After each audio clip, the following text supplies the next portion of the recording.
Okay, I'll leave those food for thought. We're going to start with strategy pattern though, and then we'll come back and do observer at the end. I was going to play another game, but we spent so long doing that one that we don't have time for it. So anyone want to give us a very quick rundown of what does the strategy pattern do, or how does it work conceptually? Or maybe let's start with a simpler question. What's a strategy? Yeah, has reasoning behind what you're doing, has a purpose. Yeah, you're trying to serve some wider purpose, right? How are we going to achieve this? Where, like a company, they come up with a vision and then they come up with a strategy that they're going to achieve the vision, and then have like tactics to implement the strategy. Okay, so a strategy is like, you could almost say like a series of steps, or almost like an algorithm. It's a way of getting something done. And when we talk about a strategy pattern, what we want to do is, let's say you have some logic. Maybe in this case, we're going to talk about the restaurant system, where we charge people, for their food and stuff, right? Why isn't this working? Huh. It's really weird. Got the right folder open. Well, it's very strange. Sorry, let me just try and fix this. Otherwise, we might not be able to run the code.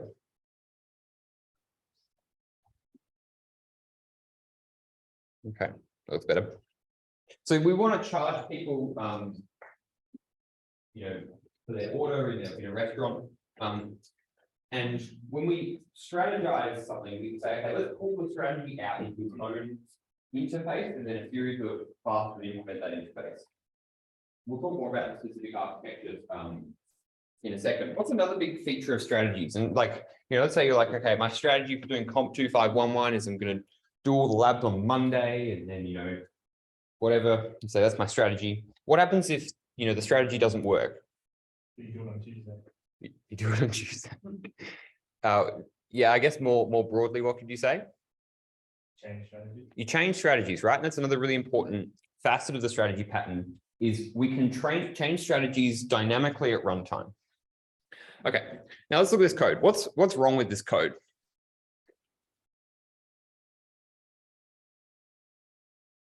What are some code smells that people can notice? Method forwarding. Method forwarding? Where do you mean? Like dot. Oh, yeah, that's okay. I think that's just the stream syntax, which is okay. But I think you're alluding towards something else. Yeah. There's a lot of the switch statement is a big issue. I think they should be in separate classes. Yeah, so we've got switch statements. Now, I'll talk about this one more in a second. What other smells can we see? What do you notice that's going on with the switch statement? You think, am I seeing a lot of stuff that looks kind of similar? Yeah. Yeah, we've got some DIY going on. Don't repeat yourself. We've got the stream mapped to double blah, blah, blah. And it's like, there's slight variations, but it just doesn't feel right. Honestly, now, so to Tom's point of we should pull this out into separate classes. This is more an example to illustrate the strategy pattern than, I guess, a scenario that will motivate you to use it. And there's a strategy pattern in the lab. It's less explicit. There's a strategy pattern in assignment 2 sort of floating around there somewhere. I don't think we explicitly say it, but you probably understand the motivation for it better doing it in assignment 2. Whereas here we're just more talking about the concepts, because it's like, this code is not great, but it's not horrible, right? It's like, you haven't got more than 100 lines of code. It's like, if this code was to be put into production and, power an actual restaurant system, it would be okay. All right, but and that kind of gets me to this next thing, which is switch statements. Switch statements are not inherently evil, believe it or not. I know we might sort of postulate that, if you have a switch statement, you can always replace it with a strategy pattern. And theoretically, yes, that's the case, but whether you actually always want to, that's another condition. that's another case. So maybe you're okay with this. Take it. Maybe you're okay with like, okay, this is some repeated code, or I've got a switch statement and that's fine. Or we say, well, maybe I don't want that, let's strategize it. So when we come up with a strategy pattern, we need to first identify what are our strategies, right? What are our, in this case, ways of charging someone? Does anyone want to have a go?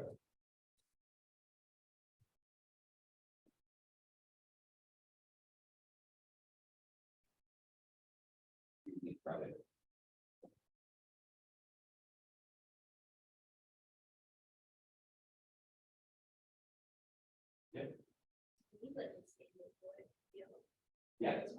Yeah, so we're going to have a standard strategy.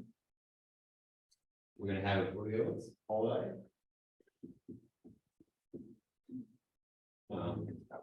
Happy hour. And yeah. So these are the 4 different ways you can charge someone. And on any given day, it might be, right, it might be a public holiday. So, okay, we'll say, I'm going to give them the holiday strategy, right? Charge them according to that particular algorithm, that particular implementation. Or maybe it's just normal days, we'll do a standard. Maybe it's whatever happy hour is, so we'll give them that charging strategy. Or maybe they're members, so they get a discount. So these are going to be 4 classes that all implement.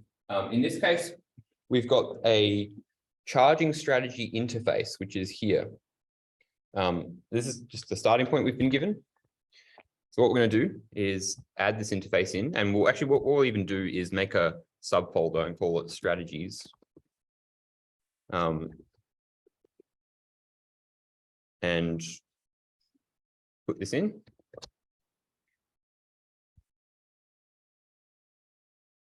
So every single strategy is going to have to implement this interface.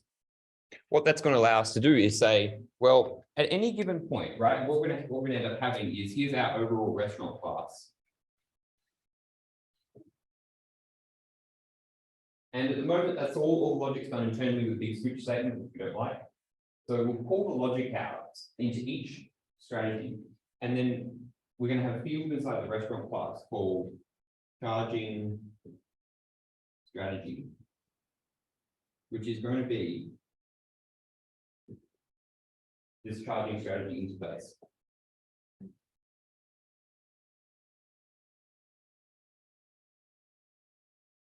And then we can have some implementation.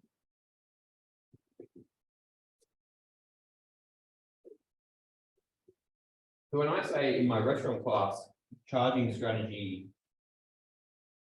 dot cost, what do we now, what does that mean now? When we talk about sort of the inheritance of the polymorphism, what does this give us?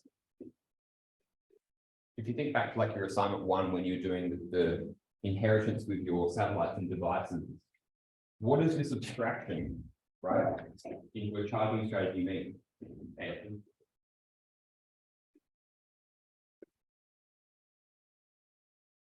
anyone? It means it doesn't matter which one it is, right? It could be any of them. It could be standard and we get the cost from that. It could be holiday, get the cost from that. And because each of these have the cost method implemented, they'll just go and do its own thing under the hood. And as the restaurant class, we don't actually care what the underlying implementation is. That's really useful. So let's put that into practice now and write each of our strategies and essentially pull all this out into separate classes. Again, more a baked up example than sort of, oh, well, we have an entire class, which like the classes are going to be very small, is what I'm trying to say. And when you do a strategy pattern, normally you'll have more code to extract. So let's start with a standard strategy.java, which implements charging strategy. Add unimplemented methods. Okay, cool. So let's just split this right so we can see both. Now, all right, cost. So all I'm going to do in here is pull this, copy, and paste. Yeah, Tom? Wouldn't it be better to use like a class here instead? Because they all have like the same, like order of stream of after double. Yeah, Wouldn't you just implement? yeah, let's do that then. What we'll say is protected double cost, and then what we'll also do is public abstract. I think you can do this. Yeah, so what we'll do is we'll have a method in the superclass, which takes in a, oh, this might be more complicated. I'm trying to make this work. Protected stream meal. Yeah. So what this is going to do is going to take in an order, and then it's going to return meal.get cost. It's too, I don't know, it's too finicky because, well, yeah, as you say, we'd ideally like to be able to extract like this common order.stream.map to double stuff out, but I guess we could do it. I think the problem is we get like, these are all just like linear, like what's called scalar, like multiplicative factors. But as soon as we change one of these to be like, oh, well, it's actually, you know, capped at $30 or something, then it starts to get a bit awkward. So I think for the time being, we'll keep it as an interface. But I like the thinking, and lots of these things are just like, you want to try and come up with the most clean, the best design way that you can. And sometimes it won't always be perfect. And then sometimes you might go, okay, I need to actually rewrite this and refactor it to be slightly better. Or I'm happy with it is at the moment. And you just kind of got to make that judgment call. Yeah, so let's copy and paste this in here. And then for the standard charge modifier, we'll put these as constants inside the class, say private final, or we can even say, no, let's go private final integer. Yeah, int modifier equals 1. And then we're just going to return modifier. We could even actually, I'm going to do the thing I've been suggesting in the forum, which is like return 1, where it's like, you might, this isn't a magic number because the fact that it's a getter, like this acts as a sort of variable name. This is okay, like style and design wise. Cool, that's the standard strategy. Let's do the holiday strategy.java. And again, we're just going to do the same thing.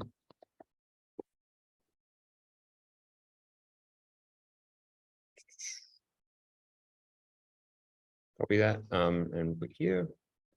The other thing is actually we can improve slightly about the code is that you notice that the charge modifiers are like, I mean, here it doesn't matter, but here we can, instead of saying 1.15, which is what code smell, really basic 1511 thing, hard coding or starts with M. I really think they don't teach this anymore, which is really sad. Who knows what a magic number is?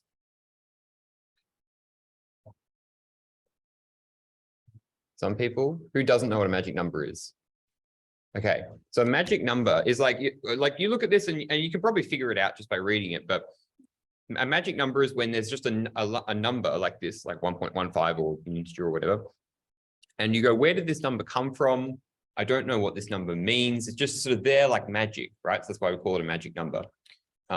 So essentially you want to reduce the amount that you want to reduce magic numbers in your code by doing things like, let's make a getter. And so the name of the getter is like the variable name, or we can do what we did before. We say, you know, private final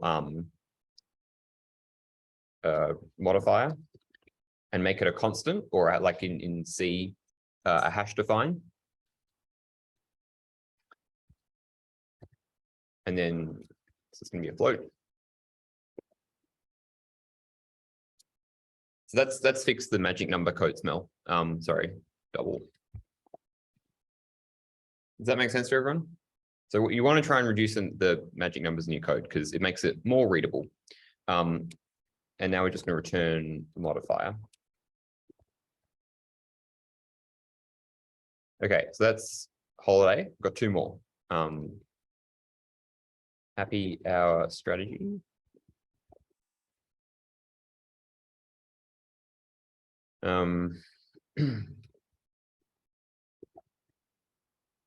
It's a little bit tedious after a while. And again, it's literally the same thing where the other thing about this and like to Tom's suggested refactor, if we pull it out into an abstract class and then, you know, just in the subclasses, give it the constant, probably that would be the best design at this point. I just do think for illustration purposes, just want to pull it out directly. And when it comes to like changing, you know, you think about things like capping costs and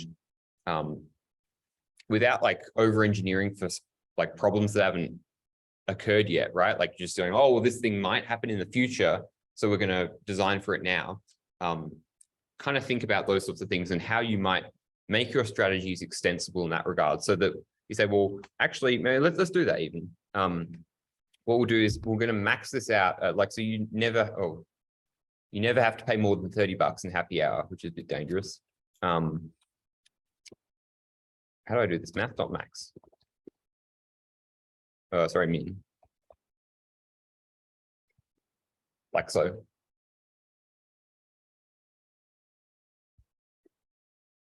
We're going to pull this out into a constant again because we use it in 2 places.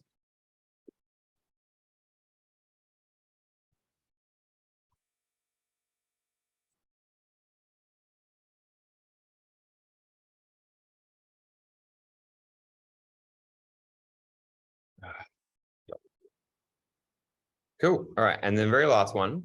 In fact, let's just skip the last one. Well, actually, no, we need to do this one. So yeah, here's where we get some what we call like orthogonal differentiation, where it's not just like different in the subclasses by a constant factor. It's actually got some logic going on. So we've got this checking membership to see if they are like deserving of discount because they're a member.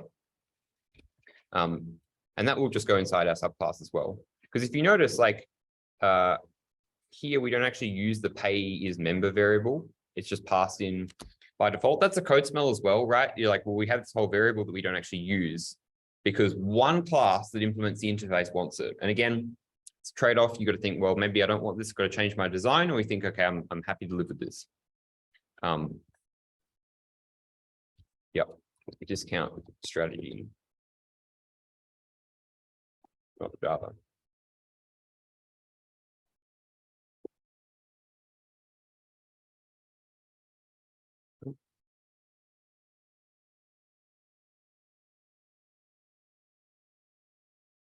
We're just going to copy all this. And you notice that here we have like this pay is member thing, and we can essentially just pull this out into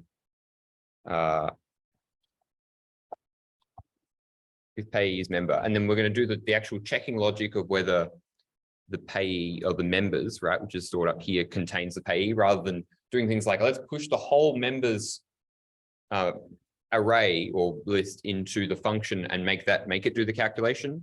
Sorry, not the calculation, the checking, right? So we try and keep as like when we delegate the strategy, we want to give it as much information as it needs rather than having to make it do a whole lot of extra stuff, which isn't necessarily part of the strategy itself. Just like with any class.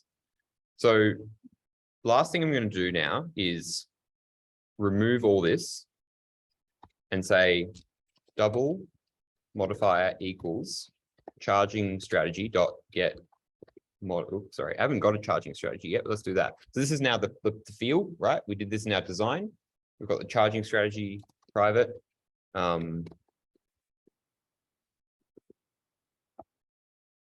Charging strategy. And we're going to start out with it being a standard strategy to begin with. Oops. I don't know why it keeps talking about char sets. Standard. Yeah, there we go.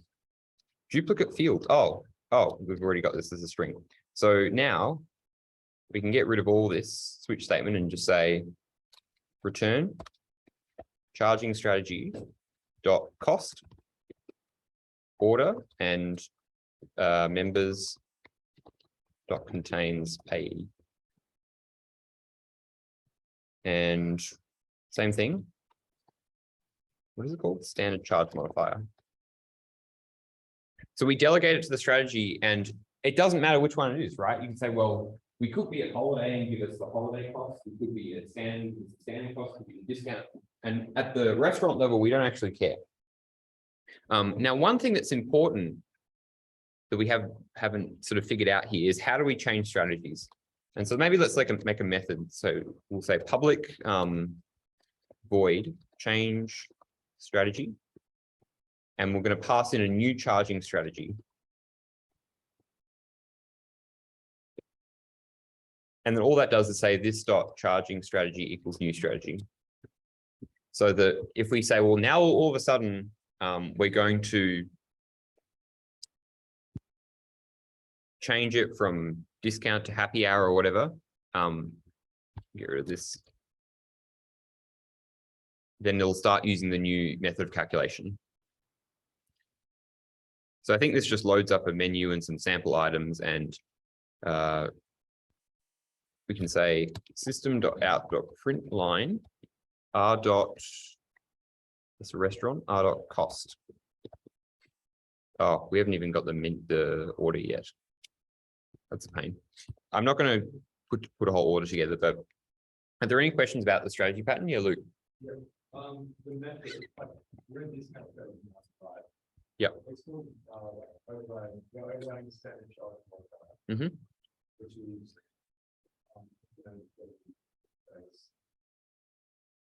Yes. Would it be better if it's just been charge modifier, because it's been standard charge modifier. Yeah, I'm not sure why it's called that. Would that be a crazy one? It's probably just a bad name. Like, yeah, as in, yes, it's less of a code smell as, like indicating some bigger problem, as more just like a poorly named method. Sorry. Remove this. Yeah, I should fix that. I think that this is meant to be 0.75 or something. I can't remember. Actually, no, it's sorry, it's if. No, am I right? Yeah. Return 0.85. There we go. This should also be its own constant. Yeah, any other questions? Cool. Key things with the strategy pattern. There's some sort of process. So like other examples are things like different ways of sorting, right? Like you can say, well, for some reason we have a sorting strategy pattern, and we'll have bubble sort and quick sort and I don't know, shell sort. And then you can change between them at any time. What's another example? I don't know, that's the main one. Really useful when you have big you have duplicated areas of code and want to, again, delegate functionality and pull this, particular behavior out of a class and say, well, this can be dynamically changed. Let's make it a strategy. Let's now talk about the observer pattern. I will talk about state briefly at the end because it's sort of the sibling pattern to strategy. And it's quite interesting, but we don't have time to go through this whole example here. Now, observer pattern. Anyone have any more thoughts on why the game you play is the observer pattern? Yeah.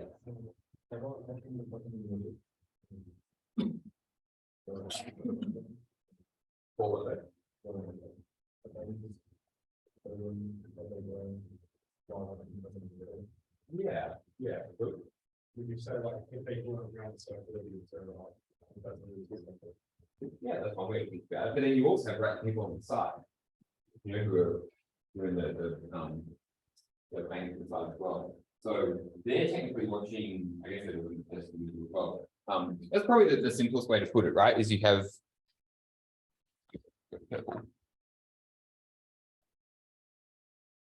your subject in the middle. And then around them are a series of observers. And the key idea is that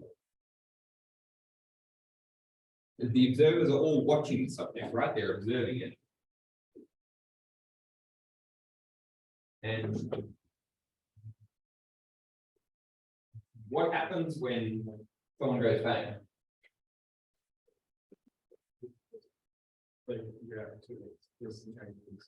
Yeah, there's a reaction. So what we say, when we talk about the observed pattern, is that there's a change in state. And people often see this and think, it's a state pattern, but no, what happens is there's some sort of change in state.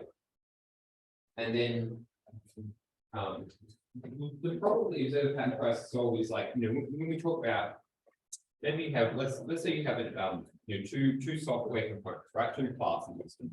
And the classes are abstract from one another, right? Like there's private fields in here that this class can't see, but this class sees access to them. So you need a way to sort of propagate state between software components. And that's what the observed pattern essentially does. Just kind of glue about that way. So there's a change in state, and then what happens is there's a notification. Some form of notification, we'll talk about how in a second. All right, it's like you go bang, and then that's the notification, and then as a result, there's an update. And this happens at the subject, and this happens at the observer. Right, the observer updates in some way. If you think about like when I move my mouse on this trackpad, right? The change in state is me moving my finger on the mouse, and then the observer, there's lots of internal observers and stuff happening, but essentially the updating is the mouse moves on the page, right? Because these are two separate events, me moving my hand and the mouse moving on the screen. So there needs to be a way to propagate those changes in state. Okay, now there's two different ways that we can do this notification. Does anyone know what they are?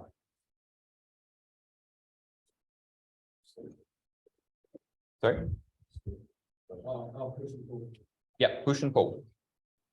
And like at a high level,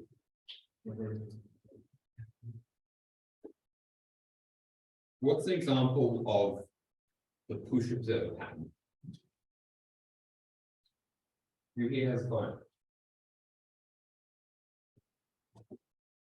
Okay, I think you've got a phone. Who gets push notifications from their phone?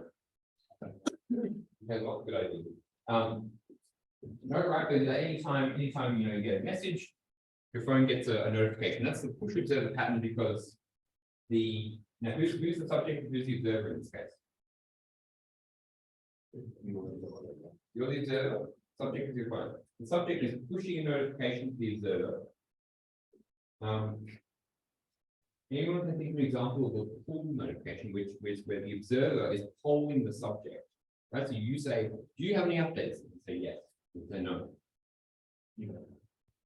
Yeah, email's not a good one.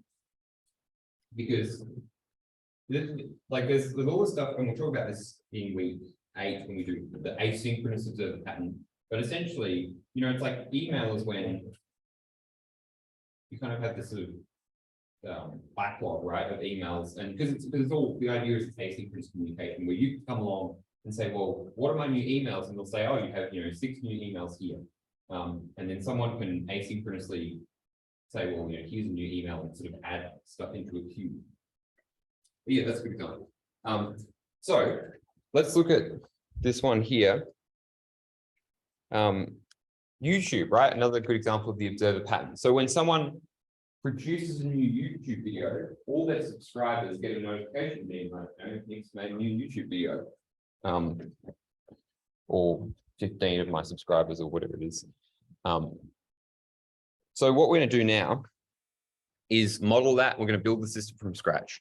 So producer has a name, series of subscribers and videos, and then subscribers are notified whenever a new video is produced, and then blah, blah, blah, some other things about just a couple of the other entities in the system. So let's go into source and make a new folder called YouTube. And we're going to call this user.java. I'm just going to close all this other crap.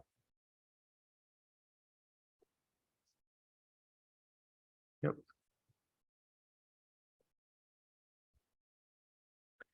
We need producer and we need video. Let's do video real quickly. Public, oh, sorry, private string name, private int length, private producer, and then we need to make producer as well. Cool. Okay, producer has a name, a series of subscribers and videos.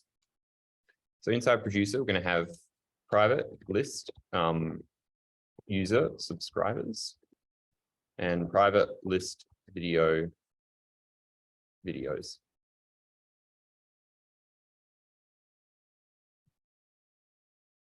And what does the user has? A name and can subscribe to any producer. All right.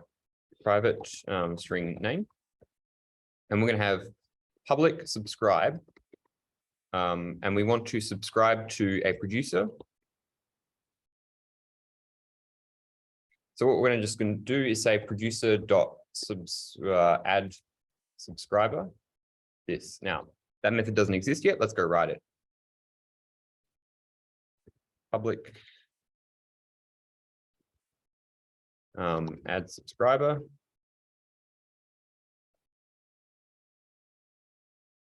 And we'll just say subscribers dot append.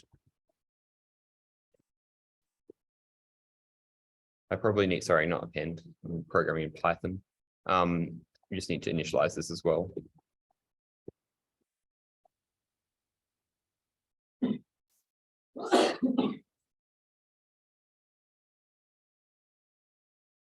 Now, we call this attaching a subscriber.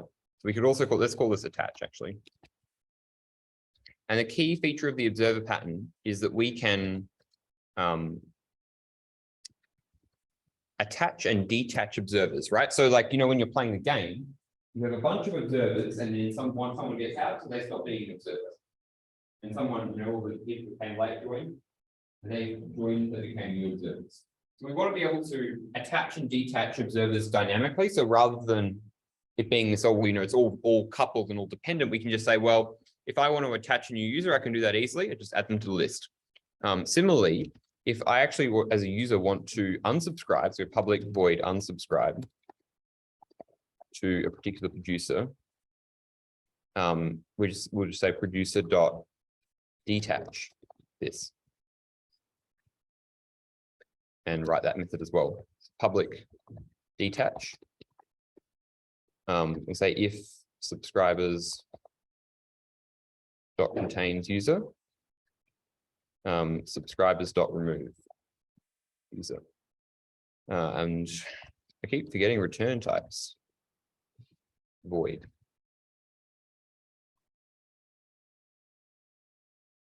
Cool. Okay, so we've done the attaching and detaching of observers, but how do we do the actual updating? So this is where the magic kind of happens. So when a new video is produced, we'll say public produce video, or let's say publish video,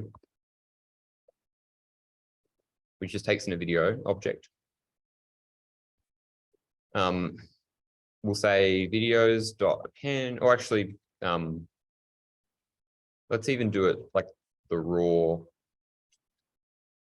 string name int length. So we'll say videos dot add new video. We need to generate a constructor for this one. We can do that using source action. Yep, all three. Easy. So name, length, and pass in this as the producer. Actually, we'll say public video.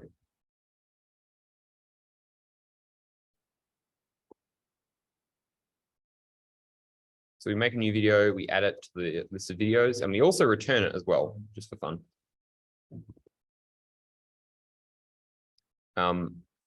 Now, what are we forgetting to do here?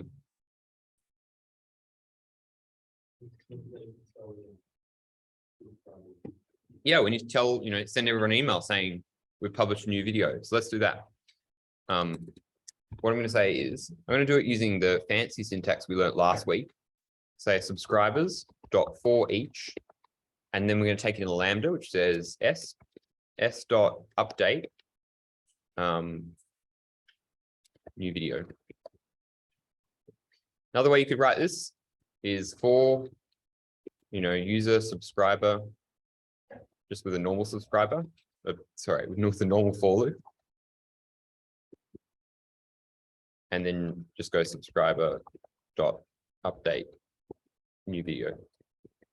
Right, both the exact same thing. Now we need to write this update method. So we'll say public void subscribe update, which takes in and this will just system.out.println notifying video. And we'll also just add a quick toString to this so it makes kind of sense. Generate toString. Yep. Oops. Zoom. There we go. Cool. We go back to user. That seems fine. Print line is not available. Oh, I don't know why I seem to be programming in Python today. Okay, that all makes sense. That all seems fine. Let's comment this out and go with the nice stream syntax. Let's write a quick main method just to test our, well, actually we'll write another class for YouTube test.java.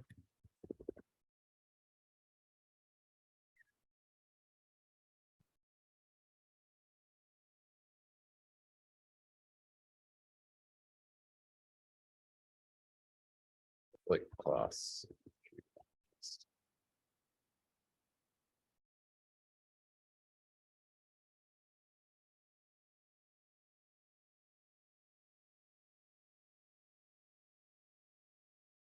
Okay. Oops. And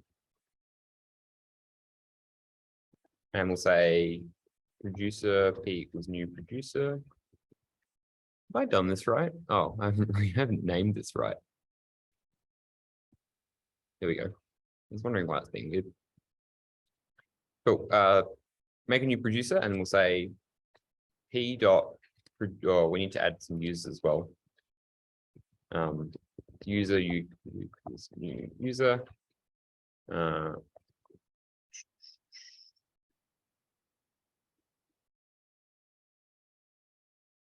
Who can I pick on?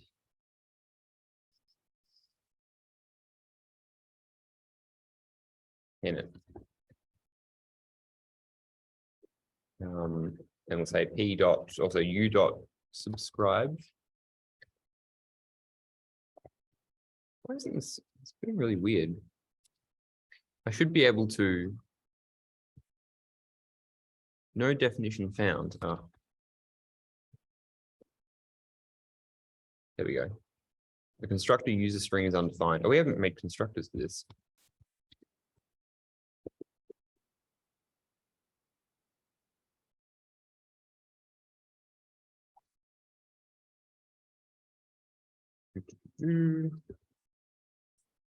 Oh, the producer doesn't have a name. Okay, that's fine.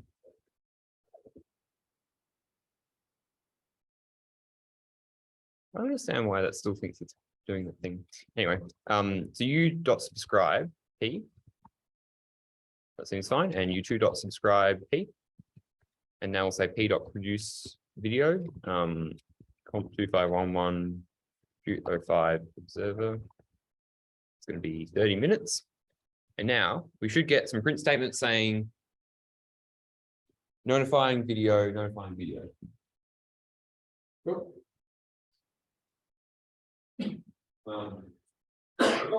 That's pretty great. Let's talk about state pattern. Or we can talk about state pattern, or we can talk about code smells. Which one we prefer to do? Both are helpful for assignment 2. Who's up for state pattern? Most people. Who wants code smells? No one. Okay. You'll have changed your mind or open by next week. So the state pattern. Who remembers like the state diagram stuff from 1531? Yep, vaguely. So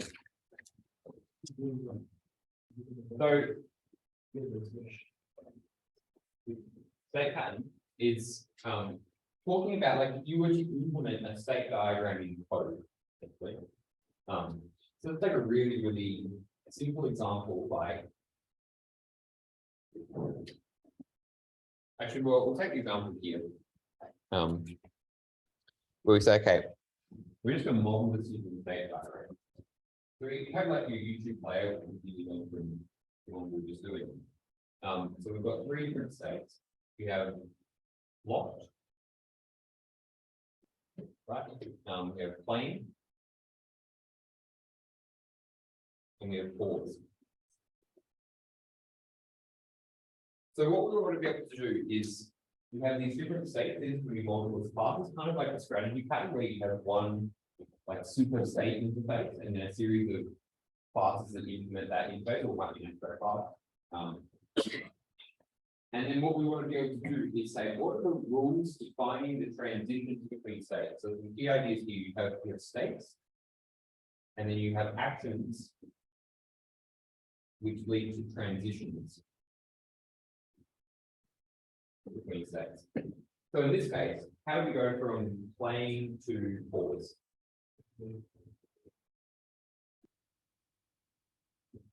Yep. Okay. Pause, right? Pause plain, you get play. Playing locked, I think there's like a lock action. And so here we have like a state table which says, you know, if you're locked, sorry, if you're in the locked state and you hit locking, then it does this action. So this is kind of another way you can represent your state pattern through a state table. I think the diagrams are nice and easy to sort of just like visualize. You know, you lock it, and then essentially you end up with a series of say, well, if I'm in lock, I do this and I go to this state. I'm in playing, I do this, I go to this state. You have a series of rules defining the way state transitions are done. And there's obviously some logic around that as well. There's not a whole lot of like of logic in this one, where it's just like we're start playing and you know we're playing. But if you were to have an actual video player, there'd be things like, well, what you know, play through the speakers, through the audio, library, or whatever. The better example is in lab 5. If I go to lab 5.